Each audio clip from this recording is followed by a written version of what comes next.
Hello and welcome to another open source workplace video. If this is your first time coming across the channel, please do hit that subscribe button, hit that notification bell so you're alerted to all upcoming videos. Today I'm happy to have Luc Kamperman from Veldhoen company back with us. Luc, how are you doing, sir? Great to have you back. Nice to be back, Steve. I'm good. How are you? I'm doing very well, doing very well. What sort of, you must be kind of busy these days, I have to imagine, with, change management and new ways of working and all those conversations. I have to imagine you're having many conversations at the moment. You can say that.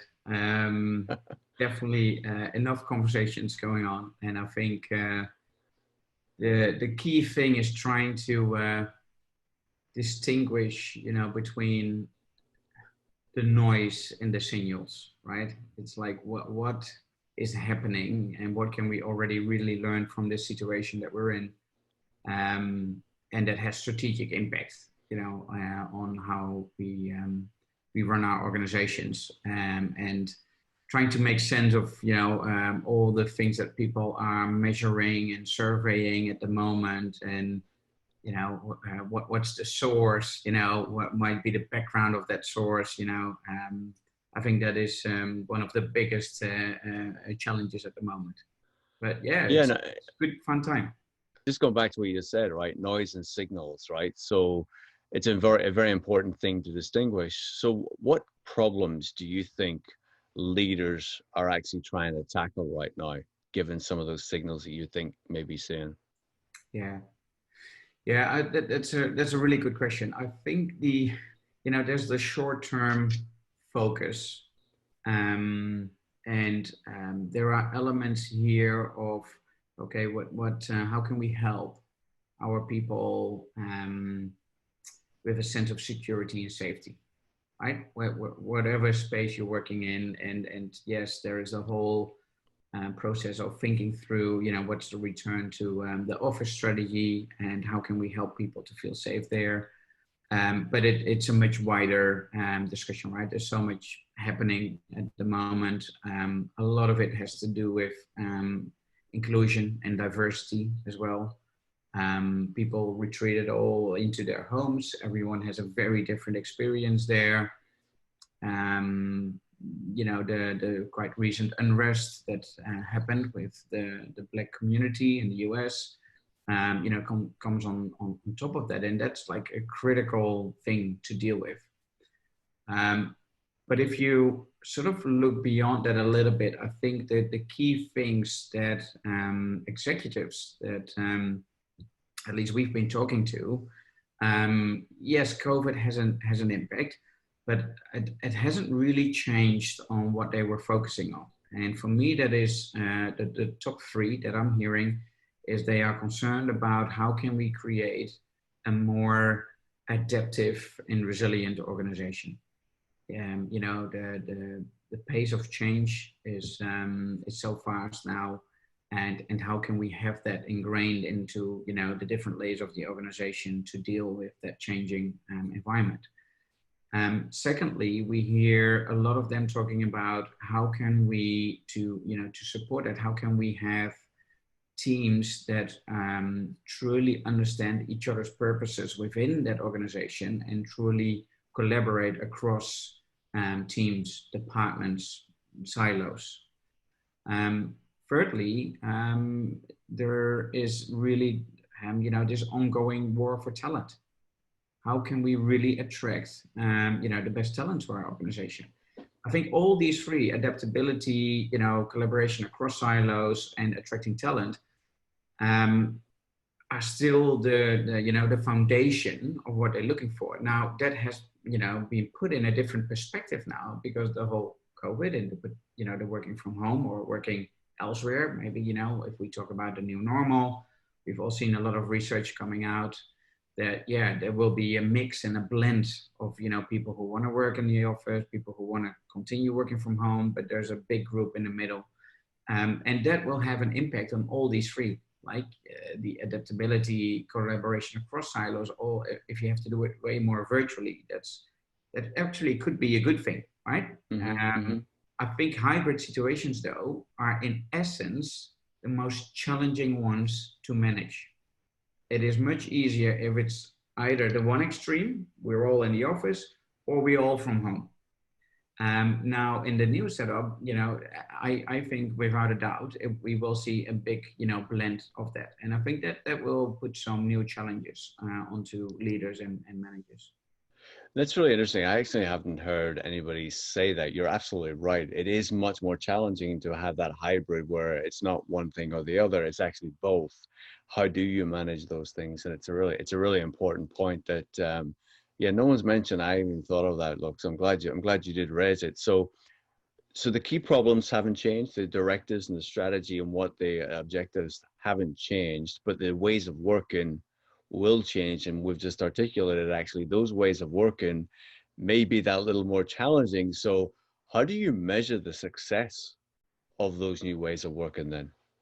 Yeah, yeah, that's a question that we've been asking ourselves, Yeah. many times over the Yeah, past. and trust me, and I know you're not going to have the perfect answer or the answer, but again, it's just a conversation right now. Look. Yeah, no, sometimes I think we have to actually look at that from quite a simplistic point of view. And with simplistic, I don't mean it in a short-circuited way, but actually, I think there's a lot that we already have to measure things, right? If the amount of big data and new ways of measuring things like with sensors and with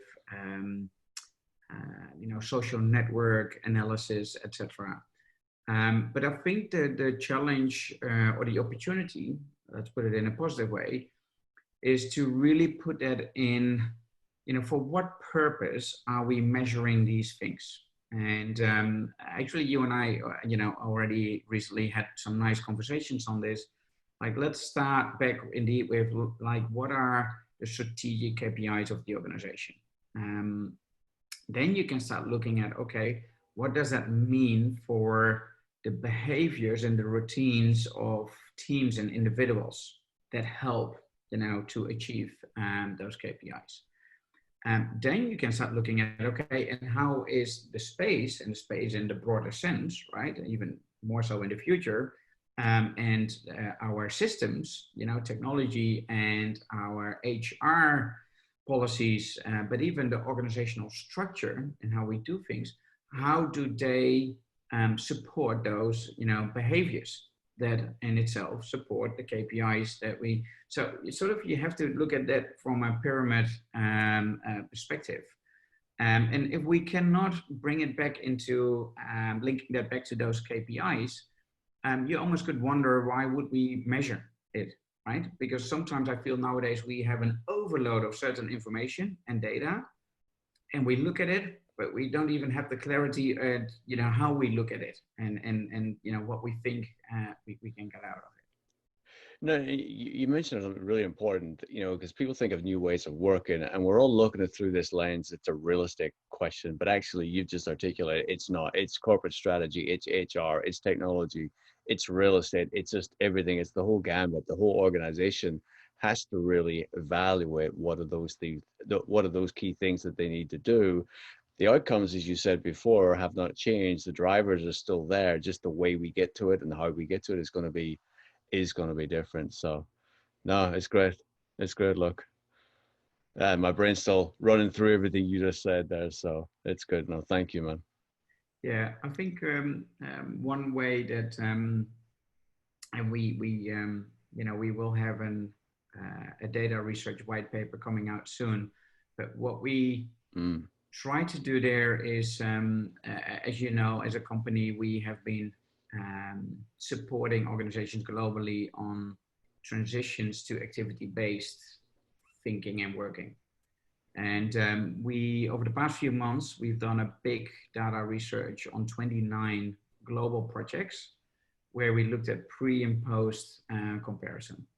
And the key thing really was to look at the impact of these activity-based working transitions by using metrics. In this case, we used the Leesman platform to help us to understand some of the assumptions we have, and could we validate those, but also to intrigue our own curiosity about what is it that we don't know yet that we, should be focusing on going forward. And that was all pre-COVID. But I think that is another thing that I just wanted to share with you, that looking back at some of that historical data and what we learned in the past, I think is almost as important as in just, being in the now and focusing on all the things that we, doing in the past few weeks with, some excitement. But I think there is a lot that we can learn already from, the path and the journeys that we were on, and how can we project that, into the future. And that should not be, forgotten. And when we think about return to the office or what is the new normal, etc. Yeah, and so taking that in, do you think it's the goals, the objectives the organization hasn't changed, the way we do them may change, but actually the tasks that people maybe have to do may not change as much? Is that kind of what you're thinking? I think they will.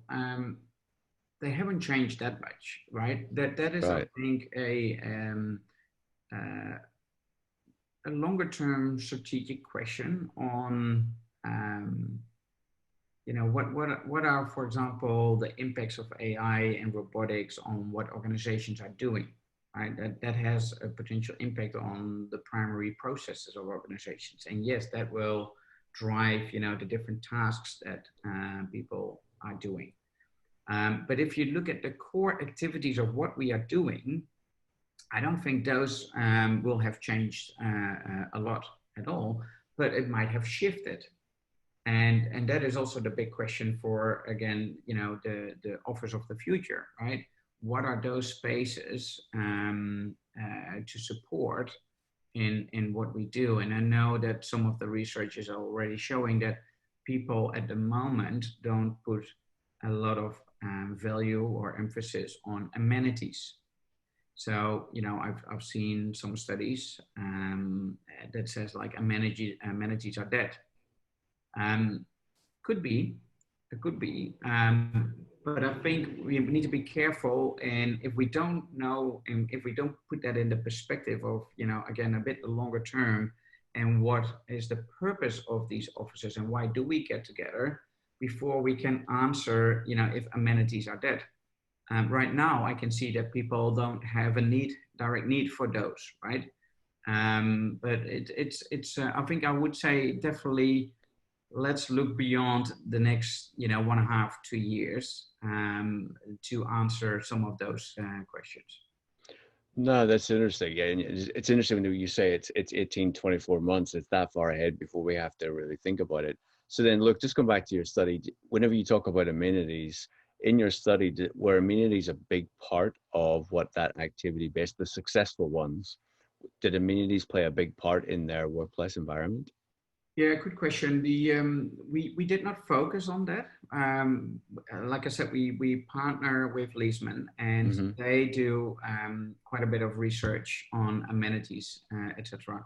What we primarily focused on was what what is the consequence of mobility levels, and with mobility levels we mean the sense of choice and how people feel empowered to be more mobile in the office as well as outside the office on activity-based transitions. We also focused on how complex roles are, and if that has an impact on the activity-based transition. But also we wanted to go beyond a little bit, like what is needed, like in type of physical settings and amenities. But we also in this study looked at how you transition, so your process, Mm-hmm. how much of an impact that also has on success. And I would invite you, if you want to hear more about that, then yeah, join us in some of our webinars end of June. But Yeah. that's definitely something we will highlight. No, that's great. And look, if you give us, we'll provide a link for viewers to at least join.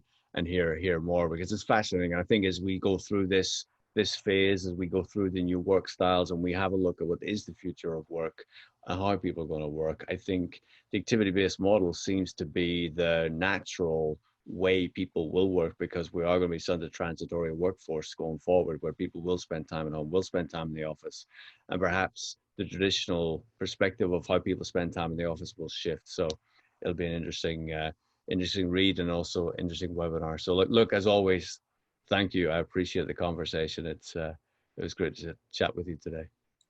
You're welcome. Looking forward to the next time. Absolutely, man. Absolutely. All right. Take care.